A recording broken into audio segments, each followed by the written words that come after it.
ડભોઈના મુખ્ય માર્ગ પર દશામાના મંદિર નજીક મોટો ભૂવો, હજારો પ્રવાસીઓના જીવ જોખમમાં। ગુજરાતના ગૌરવ સમાજ સ્ટેચ્યુ ઓફ યુનિટીને જોડતા મુખ્ય અને અત્યંત વ્યસ્ત માર્ગ પર ડભોઈ શહેરની હદમાં દશામાના મંદિર નજીક એક વિશાળ અને જોખમી ભૂવો ખાડો પડ્યો છે। ડભોઈની નાંદોદી ભાગોળથી સિનોર ચોકડી તરફના આ માર્ગ પર આ મોતનો ખાડો સ્થાનિક લોકો અને પ્રવાસી માટે ગંભીર અકસ્માતનું જોખમ ઊભું કરી રહ્યો છે।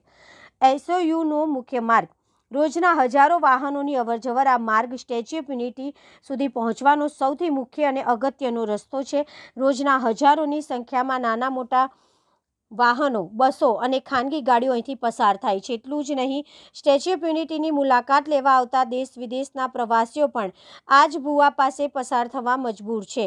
મોડી રાત્રે કે વહેલી સવારે જ્યારે વિઝિબિલિટી ઓછી હોય ત્યારે આ ભૂવો કોઈ પણ વાહન ચાલકો માટે યમદૂત સાબિત થઈ શકે છે।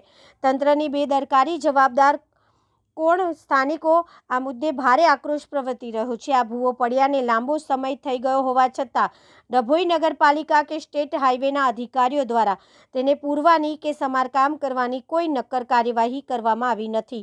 ડભોઈ નગરપાલિકા ક્યારે જાગશે? શું વહીવટી તંત્ર કોઈ મોટા જીવલેણ અકસ્માત થવાની રાહ જોઈ રહ્યું છે?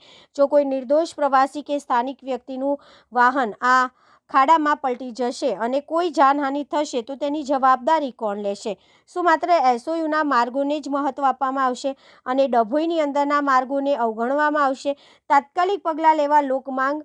આ ભૂવો નાનો નથી, પરંતુ મોટો અકસ્માતને નોતરનારો છે। ડભોઈ નગરપાલિકા અને સ્ટેટ હાઈવેના અધિકારીઓ તાત્કાલિક ધોરણે આ ગંભીર ભૂવાને યુદ્ધના ધોરણે પૂરીને માર્ગને વાહન વ્યવહાર માટે સુરક્ષિત બનાવે તેવી સ્થાનિકો દ્વારા ઉગ્ર માંગણી કરવામાં આવી છે।